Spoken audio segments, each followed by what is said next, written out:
ইনি ওই নারী ছিলেন যার বিয়ের মোহরানা হবে আমাদের জান্নাতে যাওয়া। আল্লাহ রাব্বুল আলামিন যখন রূহ জগতে ওনাকে জিজ্ঞেস করেছেন, ফাতেমা তোমার বিয়ের মোহরানা কি দেব, তখন উনি বাকি রেখে দিয়েছিলেন। তিনি বলেন, আমি সময় হলে বলবো। কিয়ামতের দিন যখন লাইনে লাইনে আমরা দাঁড়িয়ে যাব, তখন হযরত সৈয়দা ফাতেমাতুজ জাহরা রাদিয়াল্লাহু তাআলা আনহা পুলসিরাত পার হওয়ার জন্য রওনা করবেন। তখন একটা আওয়াজ আসবে, ইয়া আহলাল জামা গুদ্দু আবসারাকুম হাত্তা তামুররা ফাতিমাতু বিনতু রাসূলিল্লাহ।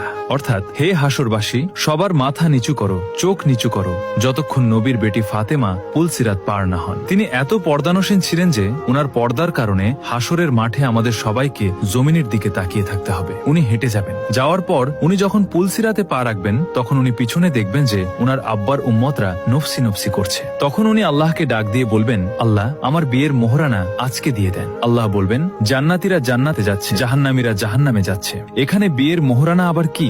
তখন তিনি বলবেন, ইয়া আল্লাহ, আমি এই আজকের দিনের জন্য মোহরানা রেখে দিয়েছিলাম।